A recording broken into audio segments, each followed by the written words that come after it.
यत्यैवात्मनात्मानं पश्यन्यात्मनि तुष्यति। ओम श्री कृष्णार्पणमस्तु। ओम सहना भवतु सहनो भुनक्तु सह वीर्यं करवावहै तेजस्विनावधीतमस्तु मा विद्विषावहै। ओम शांति शांति शांति। शंकरं शंकराचार्यं केशवं बादरायणं सूत्रभाष्यकृतौ वन्दे भगवन्तौ पुनः पुनः। ईश्वरो गुरुरात्मेति मूर्तिभेदा विभागिने व्योमवद्व्याप्तदेहाय दक्षिणामूर्तये नमः। ओम शांति शांति शांति।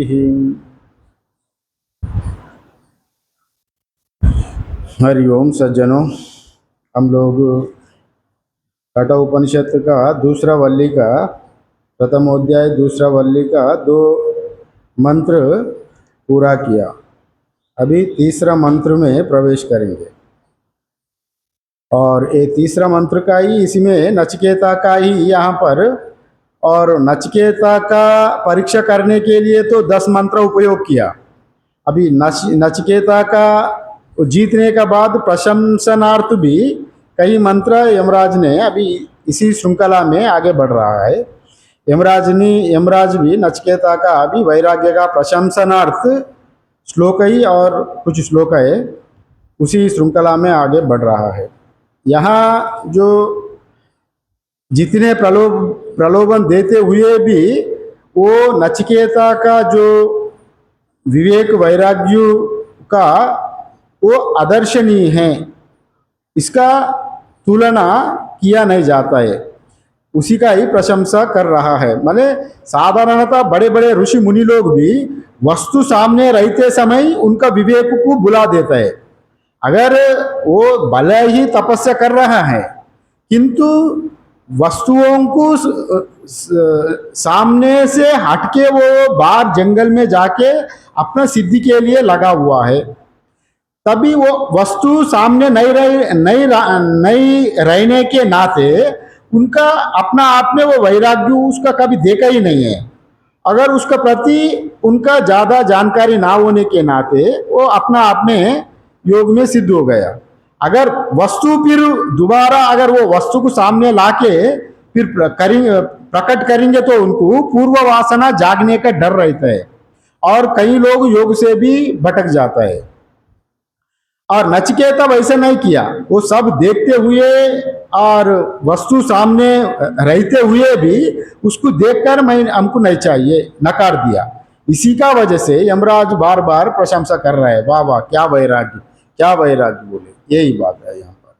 या वो सम्यक विवेक से ही वैसा हुआ। उनका वैराग्य भी 2-3 प्रकार का वैराग्य होता है, और किसी एक प्रकार से अगर वैराग्य हो गए तो अगर वो संतु अच्छे से बड़ा महात्मा बन सकते हैं। किंतु वो वैराग्य को ये शास्त्र में अगर अगले पीढ़ी वाला उसको आदर्श नहीं माना जाता है। कोई भी आदमी वैराग्य, अभी मैं आगे बताऊंगा कैसा कैसा 2-3 उदाहरण भी दूंगा। और ये नचिकेता का जो वैराग्य है वो उत्कृष्ट है, वो आदर्शनीय है, आइडियल वो वैराग्य है। इसी का वजह से बार बार यहाँ पर ये यमराज ने इनका प्रशंसा कर रहा है और उसका विवेक वैराग्य से ही सदसद विचार करके ही पूर्ण वैराग्य किया है। और उसी का भी यहाँ तीसरा मंत्र में भी दोहरा रहा है। पहले तीसरे मंत्र का उच्चारण हो जाए।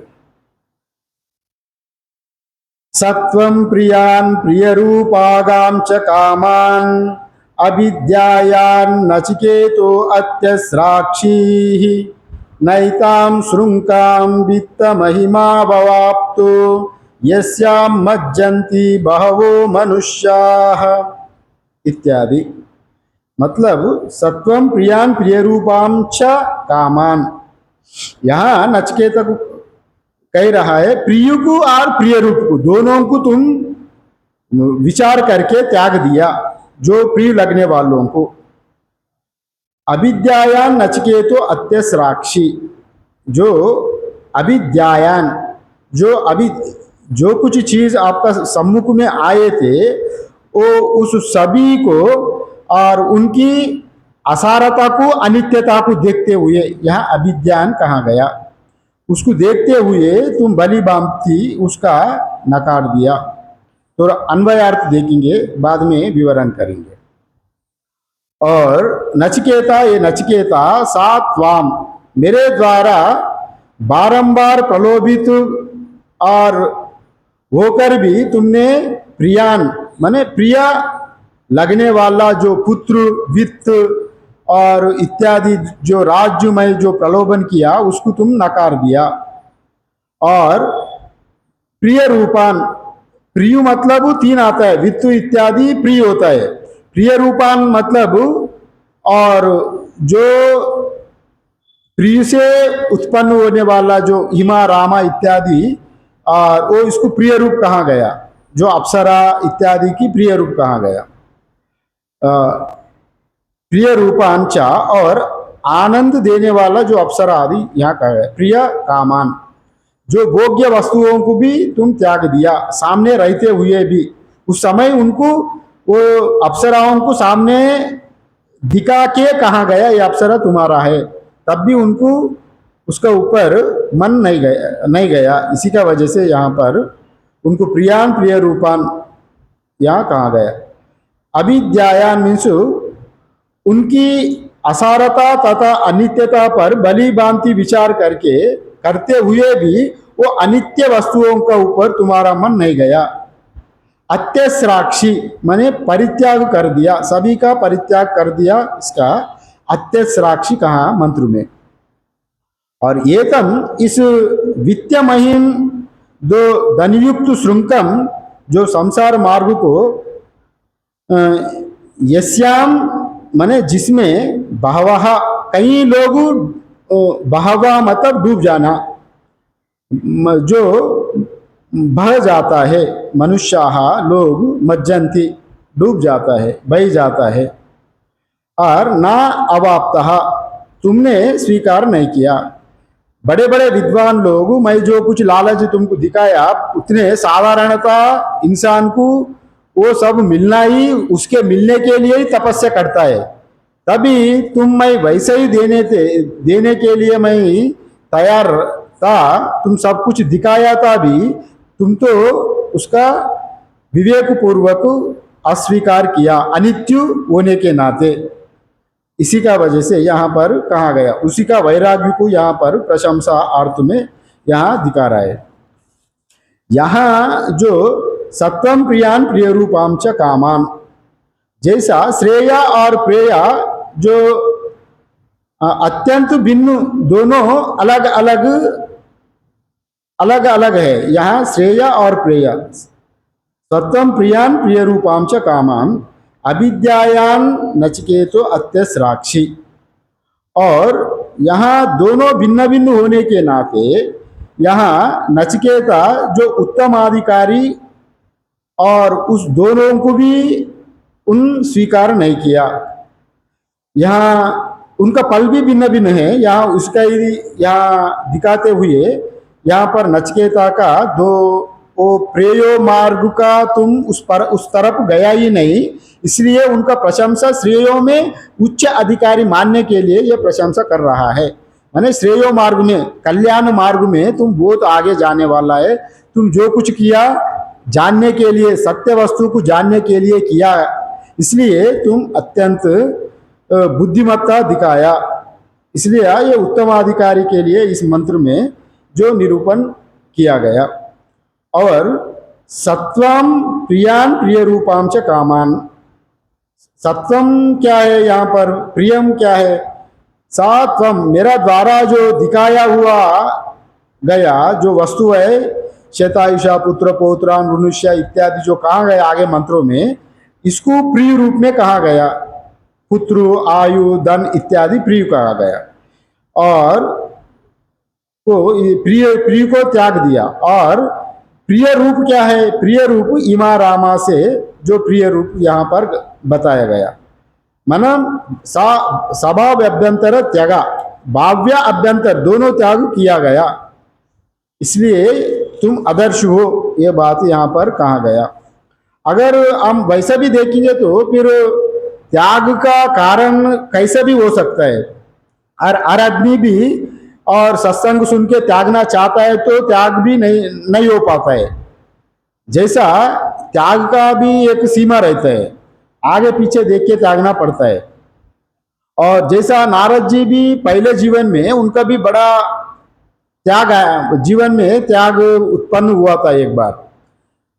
वैसे ही वर्ष ऋतु में साधु लोग, संत लोग चतुर्मास करने के लिए किसी किसी गांव में कहाँ व्यवस्था रहता है, उसी गांव में जाके वो लोग 4 महीना वर्ष काल में रहने के लिए चतुर्मास करते थे। और वो चतुर्मास्य करने के समय जो जागा में नारद का, उसी गांव में भी संत लोग चतुर्मास करने आते थे। और वो संत लोग चतुर्मास्य में सत्संग करते थे। उसी का वजह से नारद जी का भी वो सत्संग का प्रभाव मन में बहुत पड़ा। पहले नारद जी का माता जी भी संतों का सेवा करती थी, और वो वृद्ध होने के नाते उसका जिम्मेदारी सौंपने का इनका ऊपर सौंप दिया गया, तुम संतों का सेवा करो। संतों का सेवा करते करते ये नारद जी भी, और चतुर्मास से खत्म होने के बाद संत जब प्रस्थान होने का समय आ गया, नारद जी ने बताया, मैं भी अभी आप जो मार्ग दिखाया वही हमको सत्य मालूम पड़ रहा है, मैं भी एक घर गृहस्थु बसाएंगे नहीं, आप लोगों के साथ जाऊंगा, सत्य मार्ग को खोजूंगा, वो आपको अनुमति दे, हमको भी आपका साथ ले जाओ। फिर नारद जी को लोग कहा, तुम्हारा माता जी अभी वृद्ध है, अभी तुम यही अभी नहीं जा सकते, माई की सेवा करो, यही वो लोग बताया। पहले वो माई की सेवा प्रेय मार्ग में ही अभी रहो, अभी तुम्हारा जब समय होगा तभी जाना, माँ का जब तक है तभी तक श्रेय मार्ग का पालन करो। तभी हमारा गृहस्थ में भी साधु लोग, कई लोग रहते हैं बिना शादी करके, बिना सच्ची जीवन जीते ही है, तब भी होते हुए भी जिम्मेदारी का वजह से त्याग नहीं पाता है। और शास्त्र का ही धर्म है, माता पिता घर गृहस्थ भी उनका जिम्मेदारी होता ही है।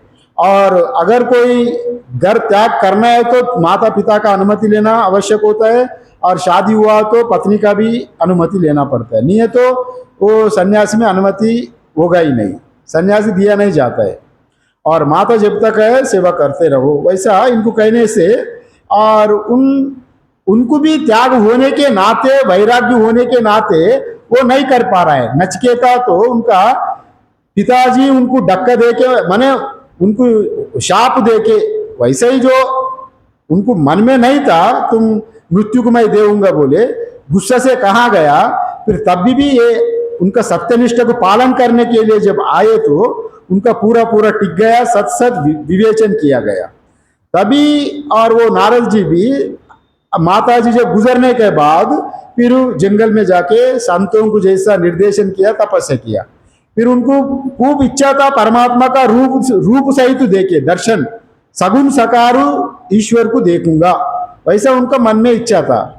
तभी और उनका तपोबल से वो जब वृद्ध हो गया नारद जी, वो बहुत व्याकुल हो गया, मैं इस जीवन का परमात्मा को नहीं देख पाया। परमात्मा का सिर्फ आकाशवाणी सुना, आवाज सुना, नारद तुम इसी जीवन में, इसी जन्म में हमको नहीं देखोगे, अगले जीवन में तुम मेरा साथी रहोगे, इसी जीवन में हमको प्रत्यक्ष नहीं देख सकते, वैसा वाणी का आवाज सुन गया। अगले जीवन में फिर वो नारद होकर जन्म लिया। माने सत्संग का फल जैसा जैसा मूर्ता है, वो सत्संग का फल यहाँ पर बताया। कोई चाहे तो भी त्याग नहीं कर सकता। वो चाह रहा था श्रेय मार्ग में मैं चलूं, किंतु उसी समय का माता को देखते हुए तुम प्रेय मार्ग में ही रहो।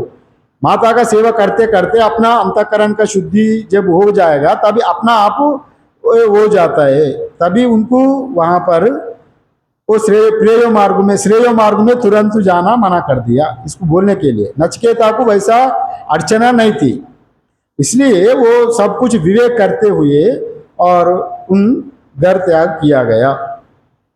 और अविद्यायान नचिकेतो अत्यस्राक्षी, अविद्यान मतलब ठीक ठीक विचार करके सत्य क्या है असत्य क्या है, इसका अनित्यता नित्यता को देखते हुए दोनों को, नित्यम वस्तु एकम ब्रह्मा तद व्यतिरिक्तम सर्वम अनित्यम, इनको वो बोध हो गई, मैंने संसार में जो कुछ है वो अनित्य ही है।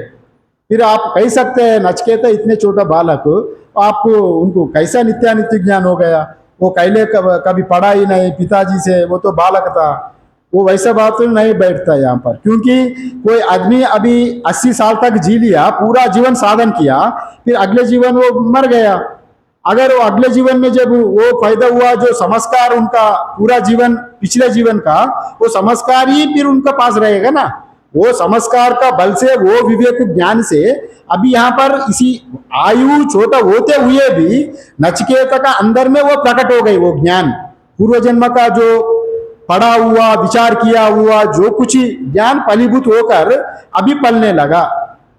इसी का वजह से वो बोले थे यहाँ जगत मिथ्या है और ये अनित्य वस्तु को मैं क्यों मांगो, यही यहाँ पर अविद्याया नचिकेतो अत्यस्राक्षी यहाँ पर कहा गया, जो असत्य मानकर ही सब कुछ नकार दिया। गीता में भी आता है अनित्यम असुखम लोकम इमं प्राप्य भजस्वमाम, ये पूरा संसार कृष्ण भगवान स्वयं कह रहा है, ये अनित्यम असुखम लोकम, अरे ये अर्जुन ये जो कुछ तुम मांग रहा है, जो कुछ तुम अपना माना ना, ये अपना गुरुजी, अपना दाऊजी, दादाजी, पिताजी, साला सखी भाई, इसी के लिए तुम मोह में पड़ गया, किंतु तुम्हारा कोई कुछ नहीं है यहाँ पर। अनित्यम ये तुम जो कुछ देख रहा है वो नित्य वाला नहीं है, सब हमेशा परिवर्तनशील है, जन्म मरणशील होने के नाते वो अनित्य है। और असुखम, वो स्थायी सुख भी संसार नहीं दे सकते, इसी का वजह से यहाँ पर यहाँ अनित्यम असुखम लोकम इमं प्राप्य भजस्वमाम कहते हुए गीताचार्य भी ये नचिकेता जो त्याग किया गया उसी का ही और दृढ़ कर रहा है। मतलब ये आप कह सकते गीता तो बाद में आया, उपनिषद तो पहले आया, ये भी, और भगवत गीता ये इसी कठोपनिषद से ही कहीं श्लोक भगवत गीता भगवान लिया गया, और इसका सिद्धांत को समझाने के लिए अनित्यम असुखम लोकम इमं प्राप्य भजस्वम भगवत गीता में भगवान भी कहा गया। अनित्य पदार्थों में उलझना और ये मूढ़ बुद्धि लोगों का काम है, विवेकी का ये काम नहीं है, और इसी का बात ये कहा गया। और यहाँ इतने प्रशंसा क्यों कर रहा है यहाँ पर नचिकेता को, और एक दो श्लोक में करे तो हो गया, अरे नचिकेता तुम बड़ा वैराग्यवान हो, और इतने बोले तो एक बार बोले तो ठीक है, बार बार इतने क्या कहने का क्या है। मतलब आने वाला पीढ़ी का इनका जो आदर्श दिखाने वाला है, और उसी का बारे में यहाँ पर बार बार नचिकेता का जो आदमी किसी एक सब्जेक्ट में 100 का 100% मार्क्स मिले तो उनका प्रशंसा खूब होता है, पेपर में आता है, वाह क्या मार्क्स, क्या दिखाया, उसी का ही बार बार दोहराता है ना, ये भी इतने ही है। इनका उच्चतर वैराग्य विवेक रहने के नाते नचिकेता भी उनको बार बार प्रशंसा कर रहा है। और ये प्रशंसा कैसा है, जो वेदांत तो अध्ययन करने में आदर्श है, ये सबका सभी वैराग्यों को आदर्श लिया नहीं जाता। वैराग्य को कई प्रकार से वैराग्य होता है जी, कई स्मशान वैराग्य भी होता है, कोई धक्का लगे तो वैराग्य होता है, कोई किसी का अपना प्रिय माना, वो चीज अपना नहीं बोल के नकली निकला, तभी भी वैराग्य होता है। जैसा भर्तृहरि है ना, भर्तृहरि जी बड़े राजा थे, उनका पत्नी की इतने प्रेम करते थे, उतने स्नेह करते थे, उनको सभी रानियों में उनको बहुत प्यार देते थे। तभी एक बार एक ब्राह्मण ने एक आमंत्रित पर लेके आया, कोई तपस्या करते हुए एक देवता उनको फल दिया ब्राह्मण को, देखो ब्राह्मण ये फल तुम अगर खाओगे ना हमेशा जिंदा रहोगे, युवक रहोगे, हमेशा ऊर्जा बन के रहोगे। लंबा आयु जिंदा रहोगे, तुरंत बुढ़ापा नहीं आएगी। तभी ब्राह्मण ने सोचा, अरे ये पल मेरा किस काम का, अगर मेरा तो ये पति है, बच्चा है, नाता नाती पोता है, और ये लोग सभी मेरा सामने ही मर जाएगा, मैं अकेले ही जिंदा रहे तो मेरा वो दुख से मैं कैसे सहन कर सकूं। अरे मेरा क्या काम का, मैं ज्यादा दिन रह के भी क्या करूं, वो लोग मरते हुए मैं देखूंगा, मैं तड़प जाऊंगा। वो उतने वैराग्य नहीं था उनको, चलो इसको राजा को देऊंगा। फिर राजा का पास लेके गया वो पल को, अभिमंत्रित पल को। राजा ने भी वो अभिमंत्रित, अरे ब्राह्मण वैसा कुछ होता है? वो ब्राह्मण ने बताया, आप इसको काके देख लो, अगर इसको आप अनुभव करने के बाद ही हमको दक्षिणा दो, पहले मैं दक्षिणा लालच में मैं यहाँ पर नहीं ले आया इसको, आप वैसा मत समझो, पहले इसको ले लो, मैं दक्षिणा बाद में आऊंगा, कभी आके ले लेऊंगा, इसको पहले उपयोग तो करो। फिर राजा ने सोचा, अरे ठीक है, हमसे मैं तो ऊर्जा वाला रहूंगा, हमेशा युवक रहूंगा, वो भी ठीक है, मेरे तो जो प्रिय पत्नी है, फिर उसका अगर वृद्ध हो जाएगी, मैं युवक रहे तो उससे मैं जो मैं प्रेम करता हूं वो उसका अंग जो इंद्रिय जीर्ण शीर्ण हो जाएगा, मैं सक्षम हूं, उससे कैसे भोग सकूं? नहीं, मेरा आनंद तो वही है, इसलिए उसको मैं देऊंगा। फिर वो रानी की बुला के दे दिया, ये अभिमंत्रित पला है, तुम इसको खा लो तुरंत, तुम ऊर्जा बन के रहोगे, तुम जितने ऊर्जा बन के रहोगे तो मैं आनंद में रहूंगा, आनंद बिताऊंगा। रानी भी सोचा, चलो भाई, रानी का दूसरा चक्कर चल रहा था और वो भी बेचारे क्या किया, मैं अभी नहीं खाऊंगा, मैं वो महाकाल को इसको समर्पण करके निवेदन करके भोग हिसाब से ग्रहण करूंगा, थोड़ा देर का बात है, और सुबह होते ही मैं ग्रह इसको ले लेऊंगा।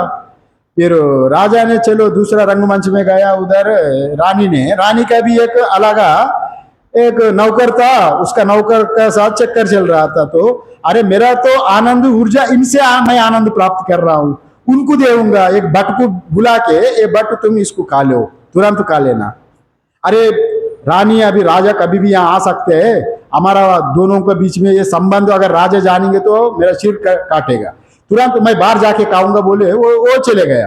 वो बाहर जाके भी उनका भी एक रिश्ता था, अवैध रिश्ता, फिर वो उसको दे दिया, फिर वो दासी की दिया। वो दासी ने फिर क्या किया, ये मेरा क्या काम का, ये तो राजा का काम है, अगर मैं ज्यादा दिन बचेंगे तो मैं तो अभी गरीब से गुजर रहा हूं, अगर राजा का पास इस पल को अगर ले तो हमको कुछ पैसा टूसा दे देंगे तो मैं इतने ही संतोष रहूंगा, ये पल से मैं क्या करूं। फिर वो जाके राजा का पास गया, राजा उसको देखते ही, तुम्हारा पास कैसा है, ये धमकाया, फिर वो सब वृत्तांत बताया वैसा वैसा। तभी उनका पत्नी का ऊपर जितने प्रेम था, ये सब अनित्य है। उसी दिन वो छोटा भाई विक्रमादित्य को राज्य सौंप के उसी दिन वो निकल पड़ा। फिर भतृहरि गुफा, वहां से महाकाल से 30-40 किलोमीटर दूर में एक जगह में गुफा बना के तपस्या किया। वहीं पर वैराग्य शतकम, नीति शतकम, काम शतकम, कई शास्त्र लिखा हुआ। तभी राजू एक बार छोड़ दिया, फिर महान संत बना। और वैसा वाला यहाँ उदाहरण आदर्श शास्त्रों में जो परंपरागत शास्त्र का, उसको आदर्श नहीं माना जाता है। भतृहरि का वैराग्य का कोई वहां इतने भी थोड़े से भी उनका कोई वहां पर भेद नहीं है। वो उतना उच्च स्थिति में गया, वो बड़ा विरक्त होके वो ब्रह्म प्राप्ति कर लिया। तब भी अगर कोई आदर्श लेना है तो नचिकेता को लेना, उनको नहीं लेना। अगर भतृहरि किसके लिए वह छोड़ा घर, वो पत्नी का धक्का का वजह से धक्का दिया उनको, तो माने उनको चीटिंग हो गई उनका साथ। वैसा करने से वो, हम जिससे ज्यादा प्यार करते थे वही हमको इससे नीचे गिरा दिया। हम और किसके लिए मैं जीऊं, उसी समय छोड़ दिया। और उसी का ये वैराग्य का, नचिकेता का वैराग्य वैसा नहीं था, वस्तु पूरा सामने होते हुए भी उसको मना किया, उसी का वजह से यहाँ प्रशंसा चल रहा है।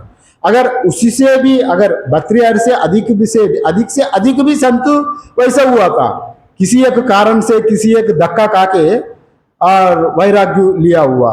उदाहरण, बेस्ट उदाहरण है तुलसीदास। उनका जीवन में भी पत्नी का वजह से ही तुलसीदास घर छोड़ा। तुलसीदास जब हमेशा पत्नी की बोझ नहीं करते थे, और पत्नी बिना पत्नी एक दिन भी नहीं रहते थे, उतने कामुक थे, माने युवक जवान थे। और पत्नी थोड़ा सत्वगुणी थी, और उनका माई का पास गया एक दिन। अचानक ये तुलसीदास घर में नहीं था, वो माई वाला आके कुछ कारण से, कुछ अनुष्ठान था घर में, वो लोग ले गया इनको। और तुलसीदास आके जो पड़ोसी की पूछे तो तुम नहीं था, वो उनका घर वाला पिताजी का घर गया, माता जी का घर, वो 2 दिन में लौटेगी। और वो रात में उनको नींद नहीं आई, पत्नी का सोचते सोचते रात ही, वो भी बरसात का दिन था, वैसे ही चल पड़ा। और आकाश में मेघ गरज रहा था, वो बारिश भी हो गई, और बीच में एक नदी था, नदी पार करके जाना था। वो नदी पार करते समय वो देखा ही नहीं, उनका मन पूरा पूरा वो पत्नी का ऊपर ही था।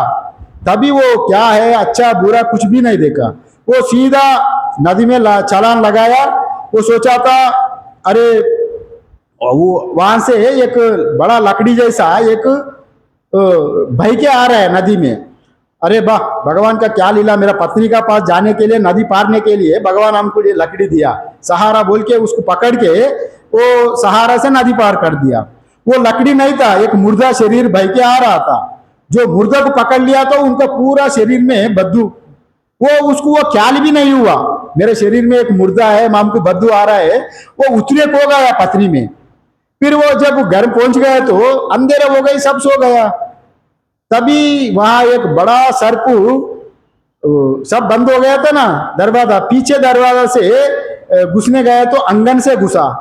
वहां वो ऊपर से नीचे जाने के लिए एक सर्प, वहां वो सर्प, बड़े सर्प नीचे वो वहां पर उपस्थित था। अरे ये देखा था, मेरा पत्नी ने हम आने के लिए इंतजार के लिए एक रस्सी छोड़ दिया, या मैं चढ़ू यहाँ। वो सारा सांप पकड़ के वो ऊपर चढ़ गया। फिर वह पत्नी का टकटक कटकटा के पत्नी को उठाया। पत्नी उनको देख के ही दंग रह गई, तुम्हारा अंदर शरीर का ऊपर इतने बदबू आ रहा है, तुम कैसे आया यहाँ पर? अरे वो आया तो शव को एक लकड़ी से वैसा पार करके, नहीं वो बाद में जब आया तो शव निकला। फिर ये तुम तो मेरे लिए रस्सी छोड़ के रखा ना यहाँ पर, वो रस्सी पकड़ के आया मैं। फिर वो देखे तो मैं तो कोई रस्सी नहीं छोड़ा, वो देखे तो मरा हुआ सांप देखा। माने वो सांप को पकड़ के वो ऊपर उठा, माने वो उतने भी ख्याल नहीं था। तभी पत्नी ने उनको इतने डांटा, अगर तुम्हारा जितने हमको जो प्यार कर रहा है उतने प्यार तुम्हारा अगर राम जी का पास अगर रहे तो इसी जीवन में तुम मुक्त होते थे। तुम्हारा ऊपर घृणा है, तो मैं तुम्हारा वजह से मैं अपमानित हुआ हूं, अगर मैं कैसे मुंह दिखाऊंगा, मेरा ये इतने मेरा रिश्तेदार है और वैसा पत्नी मिला, तुम उन लोगों को मैं कैसा मुंह दिखाऊं तुम्हारा जैसा पत्नी पाकर। एक दिन भी हम बिना हमको देख के नहीं रहा, वैसा पत्नी की हम मैं लोग में समाज में कैसे मुंह दिखाऊं? घृणा है तुम्हारा ऊपर। और इसी का प्रेम को अगर राम जी का पास रहे तो राम जी अभी तक मुक्त होते थे। वैसा बहुत डांट दिया, वो उनका गहर चोट लग गया। उसी दिन वो छोड़ दिया, फिर घर कभी नहीं गया। तब भी वो तपस्या करके और इतने महान संत बन गया तुलसीदास। और रामचरितमानस हम भी पूरा दुनिया में फेमस है। वो वैसा संत भी विरल है विरक्त के लिए। अगर मैं बताया 2 उदाहरण भर्तृहरि तुलसीदास, वो महान संत है, अपना अवस्था में वो ब्रह्म को प्राप्ति हुआ ब्रह्मज्ञ पुरुष है, किंतु वैराग्य जनित शास्त्रानुकूल वैराग्य नचिकेता का ही यहाँ उदाहरण लिया जाता है। उन लोगों का वैराग्य को आदर्श नहीं माना जाता है, नचिकेता का वैराग्य का ही जो आदर्श माना जाता है। इसके लिए ये दोनों उदाहरण आपको बताया गया। और नैताम श्रृंकाम वित्तमयी मवाप्ता, नैताम श्रृंकाम वित्तमयी मवाप्ता, मैं बहुमूल्य हार इत्यादि सोना जमीन जो राज्य इतने लोग दिखाते हुए भी तुम ये सबको ठुकराया। इसी का वजह से भी तुम अत्यंत प्रिय है, अत्यंत विरक्त है और अत्यंत विवेक बुद्धि है इत्यादि रूप में उनको भी बहुत प्रशंसा कर रहा है। और यस्याम मज्जंती बहवो मनुष्य, साधारण मनुष्य इस प्रेय वस्तुओं को जो सांसारिक लोग इतने दिखाते हैं तो वो लोग इस संसार में डूब डूब जाते थे, बह के चले जाते थे, संसार में डूबे रहते थे। अगर तुम वैसा नहीं डूबा, मैं इतने दिखाते हुए भी संसार में तुम डूबा ही नहीं, और साधारण आदमी होते तो वो कभी संसार में डूब जाते थे। साधारण ही नहीं, कोई असाधारण तप जप करने वाला महान महात्मा बनने वाला भी इसी चक्कर में आके पड़ते थे, वैसा यहाँ पर बताया गया। इसका मतलब है डूब जाते थे, मतलब अगर हम लोग संसार में जैसा रहना, संसार में रहते हुए संसार को अपना अंदर में नहीं बसाओ, तुम संसार में रहो, अपना व्यवहार करते रहो। गीता में कहता है पद्मपत्रा मिवाम्बसा, जैसा तामर का पत्र में पानी वो लिप्त नहीं होता, चिपकता नहीं, अलग ही रहता है, वैसा संसार में रहते हुए संसार को तुम्हारा अंदर मत लो, तुम व्यवहार करते रहो, संसार को अलग है बोल के, तभी लिप्त नहीं होगा। जैसा हम लोग नौका में जाएंगे तो जल का ऊपर नौका रहे तो आपको पार करेगा, नदी पार करेगा। अगर नौका अंदर ही जल आने लगे तो वो डुबा देगा। वैसे ही अगर संसार अपना अंदर आ जाए तो आपको डुबाएगा। डुबाना मतलब यहाँ ममत्व बोध, कर्तृत्व भोक्तृत्व अभिमान ही डुबाना है। या मैं करने वाला हूं, मैं भोगने वाला हूं, ये मेरा है, मैं ये शरीर वाला हूं, मेरा संबंध, ये सब जो कुछ है मिथ्यात्मा गौणात्मा, ये दो आ जाता है। मिथ्यात्मा मतलब हमारा जो शरीर का अंदर, शरीर को मैं मानना मिथ्यात्मा है, आभास चैतन्य, ये आभास चैतन्य को मिथ्यात्मा कहा जाता है। और जो गौणात्मा ममा, जो कुछ है, मेरा पुत्र है, मेरा धन है, मेरा घर परिवार है, ये सब गौणात्मा कहा जाता है। ये मिथ्यात्मा गौणात्मा ये दोनों ही बांधने वाला है, अगर यही डुबाता है। इसलिए संसार को अपना में, संसार में रहते हुए भी संसार को अपना में नहीं लेना। संसार अपना हृदय में आ गए तो आप डूब जाएंगे संसार में, यही बात यहाँ पर कह दिया गया। और इसका थोड़ा से भाष्य भी है, और यही बात कह रहा है। भाष्य में भी हम लोग उतने गहर नहीं जाएंगे, थोड़ा भाष्य पढ़ना है तो पढ़ेंगे, उसका संक्षिप्त में थोड़ा सा बता के अगले श्लोक में जाएंगे। और यहाँ पर सत्वं पुनः पुनः मया प्रलोभ्यमानः अपि प्रियान् पुत्रादीन् जो प्रिय रूपांच अप्सरा प्रभृति लक्षणान, माने आप जो मैं प्रलोभन दिया गया प्रिय रूपान, पहले जो जैसा बताया, प्रियान मतलब पुत्रादि इत्यादि से प्रिया कहा गया, प्रिय रूपान मतलब अप्सरा इमा रामा इत्यादि लोगों को भी मैं दिखाते हुए भी तुम उन लोगों का मोहित नहीं हुआ। कामान अविद्यायान, और जो कामान अविद्यायान मतलब जो उनकी जो असारता और अनित्यता देखते हुए तुम उसी कामनाओं को स्वीकार नहीं किया, माना अनित्य होने के नाते उसका ग्रहण नहीं किया, यहाँ पर ये बताया गया।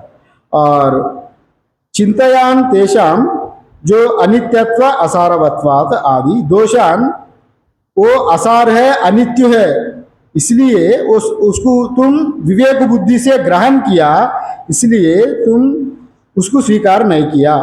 हे नचिकेता अत्यस्राक्षी, यहाँ पर जो अत्यस्राक्षी मतलब परित्याग कर दिया। नचिकेता वो सभी चीजों को तुम परित्याग कर दिया।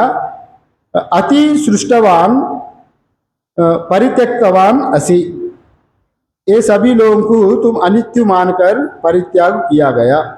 अहो बुद्धिमत्ता तवाह, ये धन्य है तुम्हारी बुद्धिमत्ता, वो नचिकेता उनको प्रशंसा कर रहा है। अहो बुद्धिमत्ता तवाह, तुम बड़ा प्रशंसनीय है। ना एतम अवाप्तवान असि श्रृंकाम श्रुति कुस्थितम मूढ़जनः प्रकृताम, और वैसे ही मैं और दूसरा कुछ लोगों को प्रलोभन देते थे, मूढ़जन वो कुस्थित बुद्धि वाला वो सब ग्रहण करते थे।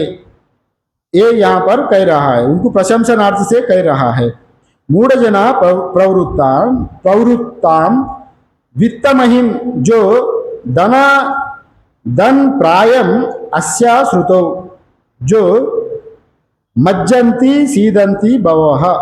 ये मूढ़जन क्या करते थे, उन लोगों को दिखा देते थे, ये भोग में डूब जाते थे, भोगों में प्रेय मार्ग में बह जाते थे, डूब जाते थे।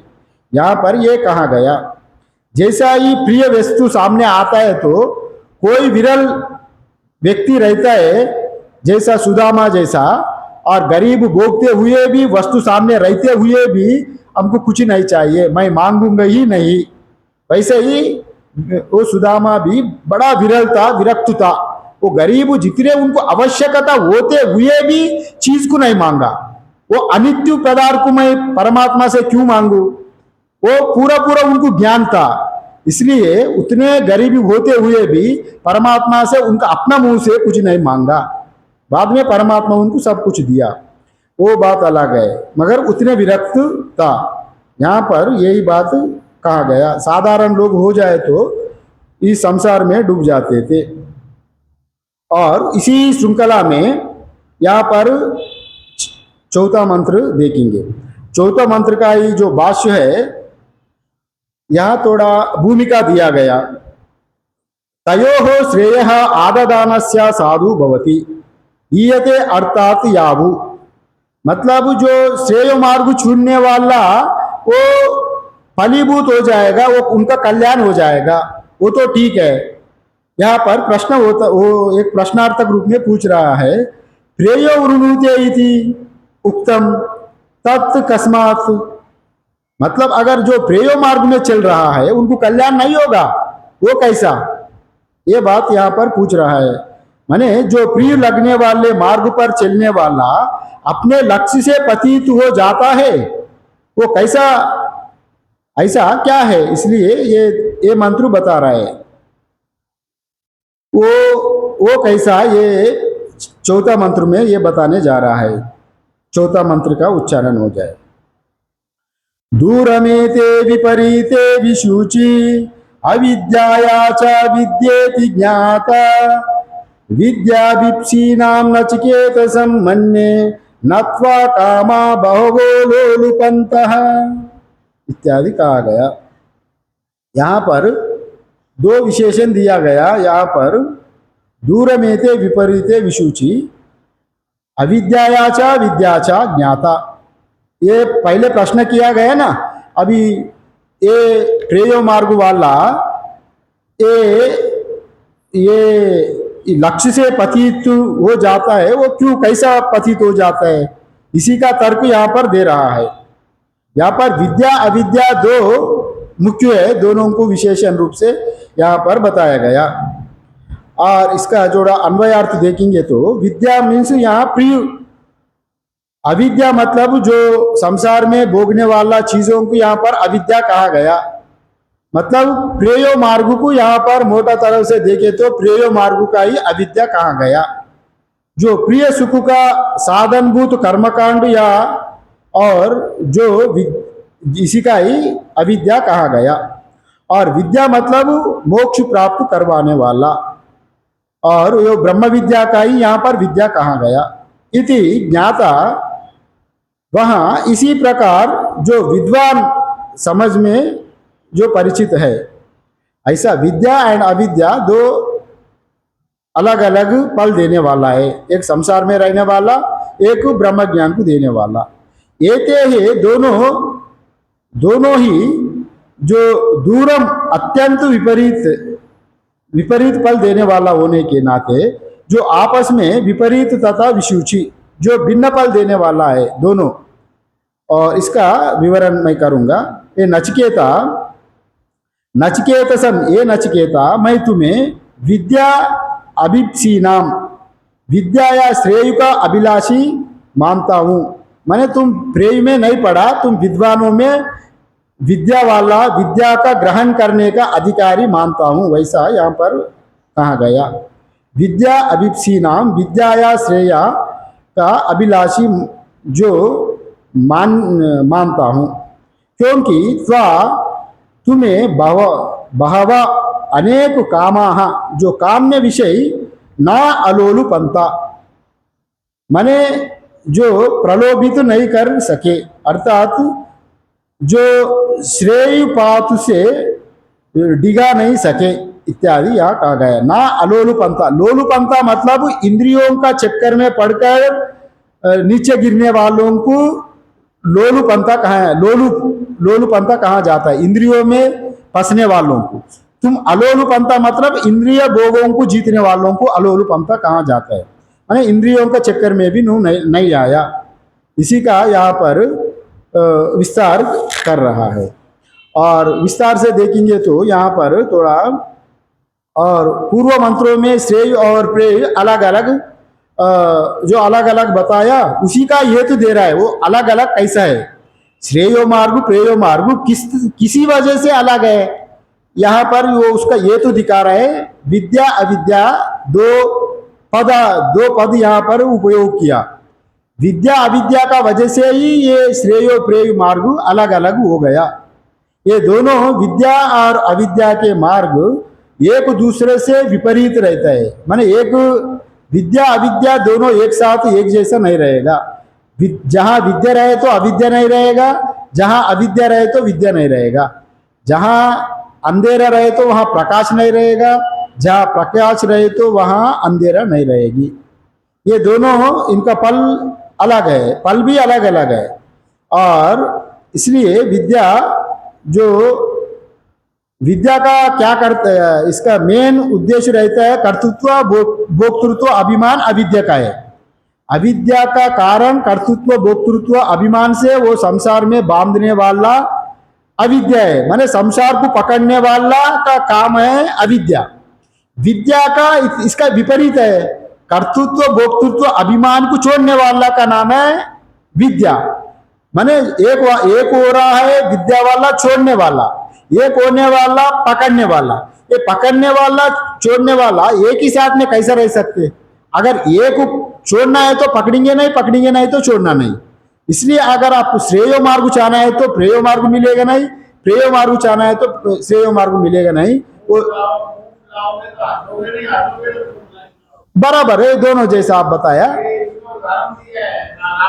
हाँ, यही उदाहरण यहाँ इनडायरेक्टली यही शास्त्र में भी यहाँ पर यही दे रहा है। और दोनों अंधेरा और प्रकाश दोनों एक साथ नहीं रहेगा। जहां काम रहता है तो वहां राम नहीं रहेगा, जहां राम रहे तो वहां काम नहीं रहेगा। यहाँ ये दोनों बात यहाँ पर कह रहा है। ये दोनों के रास्ते कभी भी एक केंद्र में नहीं मिलने वाला है, जो दोनों विपरीत दिशा में जाने वाला। एक नॉर्थ से पश्चिम गया तो एक पूर्व जाएगा, दोनों कभी मिलता ही नहीं है। इसी का वजह से ये प्रेय मार्ग और श्रेय मार्ग का इसका विवेचन से अलग अलग बताया गया। ये दोनों अलग इसके लिए वो बताया, प्रश्न पूछा था ना, ये प्रेय मार्ग कैसा अलग होगा, इससे कैसा मोक्ष नहीं मिलेगा।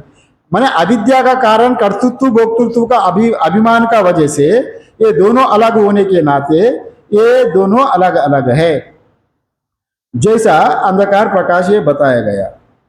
और संसार और मोक्ष ये दोनों के फल भी अलग अलग है। एक तो मोक्ष का होता है फल है, वो श्रेय से मोक्ष का फल होता है, और वो पुनरपि जननम पुनरपि मरण से वो मुक्त हो जाता है। और ये प्रेय का फल होगा संसार में भोग सुख स्वर्ग पर्यंत हो जाएंगे।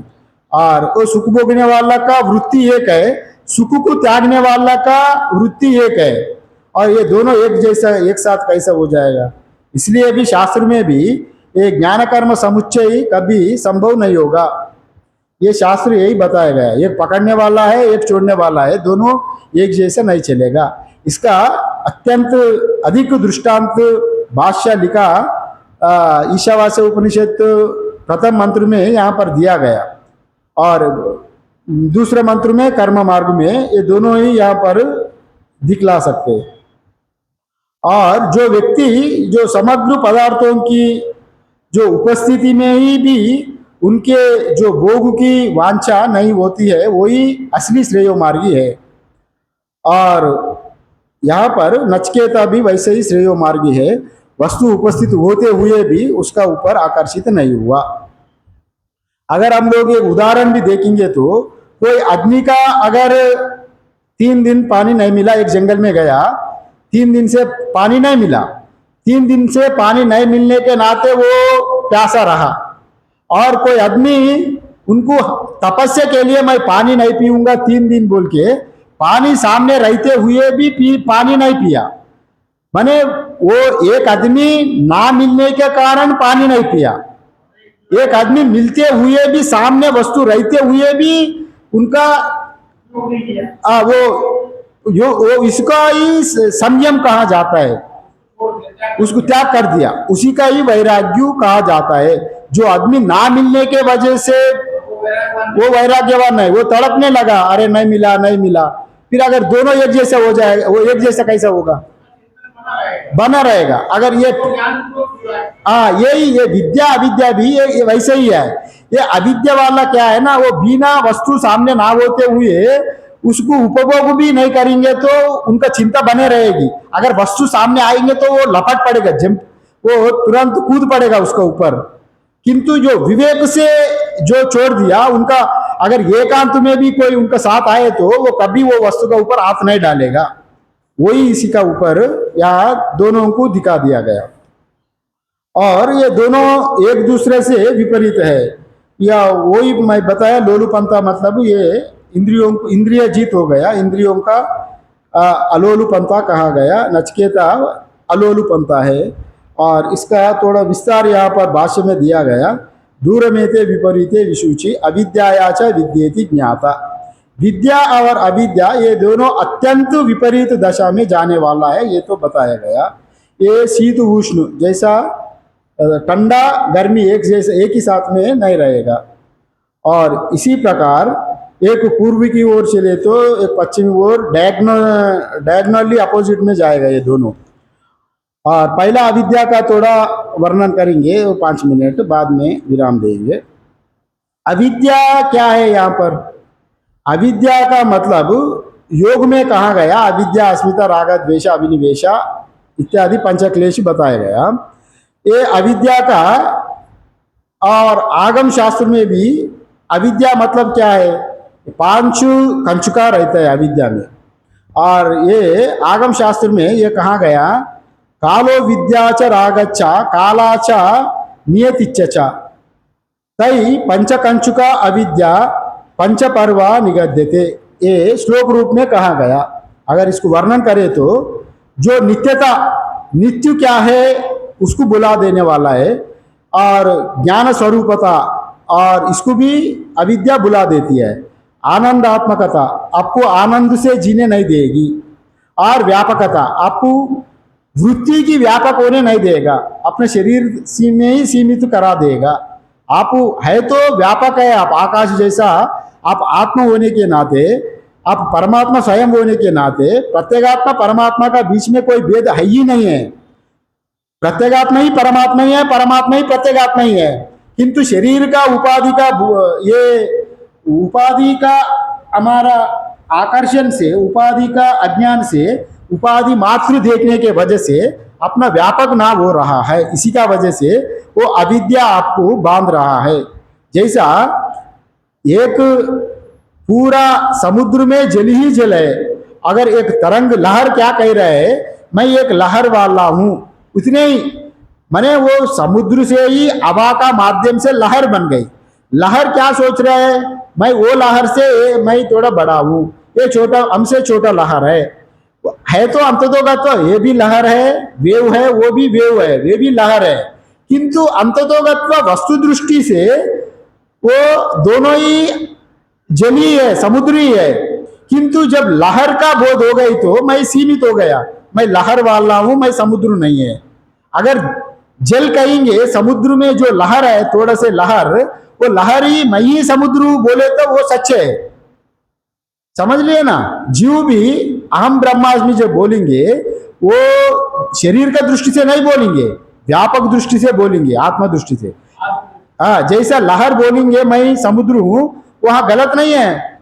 जल का दृष्टि से मैं ही समुद्र हूं, नापरा यही है, ब्रह्म सत्यम जगत मिथ्या जीवो ब्रह्म नापरा, मतलब वही इसी का ही यहाँ नतीजा शास्त्रों का सारी वो श्लोक में वो वेदांत डिंडीमा में शंकराचार्य वो श्लोक को बताया, ब्रह्म सत्यम जगत मिथ्या जीवो ब्रह्म नापरा इत्यादि। और वही बात को यहाँ पर, और वो सत्य बुद्धि रहने वाला ये अविद्या ही इसको बांधता है, व्यापक होने नहीं देता है। यहाँ पर बताया गया, यहाँ पर मतलब व्यापकता को ढक देता है और स्वतंत्रताओं का भी ढक देता है, आपको स्वतंत्र नहीं देने देता है, इंद्रियों में गुलामी बना देता है अविद्या। और ये पांचों चीज ही अविद्या है, यहाँ पर आगम शास्त्र में कहा गया। अविद्या नित्य पदार्थों को अनित्य जैसे दिखाती है, नित्य पदार्थों को अनित्य माने आत्मा नित्य है और उसका ढक देने की वजह से वो अनित्य जैसा आपको सामने नहीं दिखेगा, और अनित्य को नित्य जैसे दिखाता है। जैसे शरीर नित्य नहीं है, अनित्य है, क्योंकि वो जन्मने के पहले शरीर नहीं था और मरने का बाद भी शरीर नहीं रहेगा, और बीच काल में ही ये मैं मेरा कर करके आपको संसार में डुबा दे रहा है। यही अविद्या है। इसी का वजह से अविद्या का ये बाद में ये कहा गया। अभी विद्या क्या है ये बात बता रहे हैं। विद्या आत्मा के बारे में जो बताने वाला विद्या है, आत्मज्ञान का बारे में बताने वाला, आत्मा बोध कराने वाला विद्या है। श्रुति कहता है ये सर्वज्ञ सर्वविद सर्वम जानाति इति सर्वज्ञ, जो सब जानने वाला ही वही सर्वज्ञ है। वो कैसे जाना जाता है, वो शास्त्र में यही बताया, यस्मिन् विज्ञाते सर्वमिदं विज्ञातम भवति, वही सर्वज्ञ है। माने एक को जाने की, एक वस्तु जानते ही सब जाना जाता है, वो सर्वज्ञ है। माने एक आत्म तत्व को जान लिया, सब पूरा जड़ चेतन में सदरूपेण चिद्रूपेण परमात्मा ही है, सत्ता ही है। अगर वो जानने के बाद, अगर अनुभव करने के बाद वो प्रपंच में कुछ भी चीज देखेंगे तो आत्म रूप में ही देखेंगे, तभी उनका ही यहाँ पर एक विज्ञान है सर्व विज्ञानम, एक जानने से सब जाना गया, वैसा यहाँ पर बताया गया। और चांदोग्य उपनिषद में भी वैसे कहा गया, यथा सौम्य एकेन मृत्पिंडेन सर्वं उन्मयं विज्ञात स्यात् वाचारंभनम विकारो नामधेय मृत्तिकेव सत्यम इत्यादि। और एक मृत्तिका को जाने तो मृत्तिका का बना हुआ कार्य जितने ही वो सब मृत्तिका रूप में जाना जाएगा, और नाम रूप जितने भी वो वस्तु का ज्ञान होने का बाद और सभी वस्तु दिखेगा, नाम रूप नहीं दिखेगा, कारण ही दिखेगा, कार्य नहीं दिखेगा। इसी का वजह से यहाँ पर यो विद्या यहाँ पर कहा गया, विद्या कहता है या याचा विद्या विद्येति ज्ञाता कहा गया यहाँ पर। और इसी का ही यहाँ थोड़े से भाष्य है, दो लाइन का। दूरम दूरेना महत अंतरेना, माने दोनों का अंतर, विद्या का अविद्या का दोनों का दूर है। और विपरीत अन्योन्य व्यावृत्त रूपे विवेक, ये अन्योन्य व्यावृत्ति मतलब अन्योन्य व्यावृत्ति मतलब क्या होता है ना, एक वस्तु एक रहे तो दूसरा नहीं रहेगा, दूसरा रहे तो वो एक रहेगा। जैसा यहाँ उदाहरण भी दे रहे, विवेक आत्मकत्वात् तमः प्रकाशो इवह। तमः प्रकाश मतलब मैं पहले जैसा बताया, अंधकार प्रकाश एक जगह में जैसा नहीं रहता है, वैसे ही विद्या अविद्या एक जगह में नहीं रहता। विषुचो मीन्स नाना गति, जो भिन्न फल देने वाला जो संसार है, संसार प्रेय मार्ग भिन्न फल देने वाला है और श्रेय मार्ग भी भिन्न फल देने वाला है। ये दोनों ये तो यहाँ पर बताया गया। ये केते इति उच्यते, वो दोनों क्या है या बता रहे। याचा अविद्या प्रेयो विषया, अविद्या ये दोनों हेतु दिखा रहा है यहाँ पर। अविद्या प्रेयो विषया, अविद्या का हेतु है प्रिय लगने वाला, माने संसार, पुत्र वित्तु धन, संसार में भटकने का जितने चीज है वो अविद्या का हेतु दिखा रहा है। विद्या इति च श्रेय विषया, श्रेय का हेतु है वो विद्या। विद्या मीन्स यहाँ पर जो निश्रेयस ब्रह्म ज्ञान का यहाँ पर विद्या कहा गया। ज्ञाता निर्गाता अवगता पंडित, पंडित लोग विद्वान लोग वैसा कहा गया। दोनों जहाँ पर विद्या रहे तो अविद्या नहीं रहेगा, अविद्या रहे तो विद्या नहीं रहेगा, ये दोनों भिन्न फल देने वाला है। एक संसार में बांधने वाला है, एक संसार से मुक्त करवाने वाला है। यहाँ ये अवगता पंडित है। तत्र विद्या अभिप्सी नाम विद्यार्थी नाम, जो यहाँ पर यहाँ जो कहा गया विद्या अभिप्सी नाम, तुम्हें विद्या का अभिलाषी जो विद्यार्थी मानता हूँ। विद्या अभिप्सी नाम श्रेय अर्थात हितकर को विद्या के रूप में जानता है, वे नचकेता तुम्हें विद्या का अभिलाषी विद्यार्थी मानता हूँ। ये कह रहा है नचकेता, नचकेतसाम त्वाम अहम मन्ये, तस्मात् विद्या का अभिलाषी मैं मानता हूँ। कैसा? यस्याम अविद्वत बुद्धि प्रलोभिनः, माने अविद्या बुद्धि जो प्रलोभन, जितने मैं अविद्या का कारण रूप जितने प्रलोभन तुमको दिया गया उसमें ना उलझने के कारण तुमको मैं विद्या का अधिकारी मानता हूँ। वैसा कामाः इत्यादि जो अप्सरा प्रभृतया बहवो अपि त्वाम ना अलोलुपंता, माने मैं अप्सरा इमा रामा इत्यादि दिखाते हुए भी तुम अलोलुपंता, ना अलोलुपंता मतलब तुम उसी इंद्रियों का चक्कर में पड़ा ही नहीं, इंद्रिय भोगों में विरक्त हुआ, इसलिए तुम ज्ञान का अधिकारी है। ना विच्छेदम कृतवन्तः श्रेयो ही मार्गात् आत्मोपभोगः अभिवांचः, जो संपादनेना, जो आत्मज्ञान का इच्छुक होने के नाते तुम यहाँ विवेक बुद्धि से सब भोग वस्तुओं को त्याग दिया, इसलिए तुम विद्या का अधिकारी है, ये बात बता रहे। ततो विद्यार्थी नाम श्रेयो जो भाजनम मन्ये इति अभिप्रायः, मैं तुम्हें जो श्रेष्ठ और श्रेय के लिए योग्य मानता हूँ, ये बात यहाँ पर कहा गया। श्रेय के मार्ग से विचलित नहीं कर सके, माने कोई भी तुम्हारा विचलित नहीं कर सके, इसलिए मैं तुम्हें श्रेय श्रेष्ठ योग्य मानता हूँ बोल के यहाँ पर इसका यही अभिप्राय व्यक्त किया गया। ये चौथा मंत्र में यमधर्मराज यहाँ का अत्यंत उनका जो तीव्र वैराग्य था इसी का बारे में, और यमराज भी उसका प्रशंसा आर्त प्रशंसा और किया गया। और अगले भी और कुछ श्लोक है, कल विद्या अविद्या क्या है ये बात इसका बारे में कल कहेंगे, उसको कल देख लेंगे, यहाँ ही विराम देंगे। ओम पूर्णमदा पूर्णमिदं पूर्णात् पूर्णमुदच्यते पूर्णस्य पूर्णमादाय पूर्णमेवावशिष्यते। ओम शांति शांति शांति।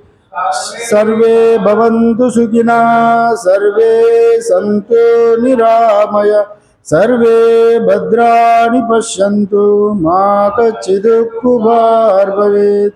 ओम शांति शांति शांति। शंकरं शंकराचार्यं केशवं बादरायणं सूत्रभाष्य कृतौ वन्दे भगवन्तौ पुनः पुनः। ईश्वरो गुरुरात्मेति मूर्तिभेदा विभागिने व्योमवद्व्याप्तदेहाय दक्षिणामूर्तये नमः। ओम शांति शांति शांति। सद्गुरुदेव भगवान की जय। नारायण।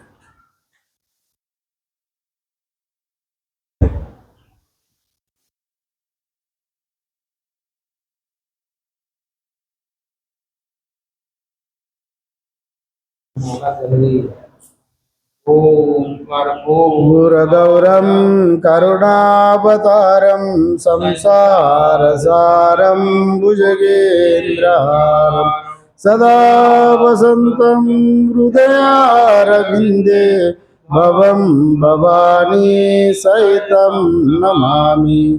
असितगिरिसमस्यात् कज्जलं सिन्धुपात्रे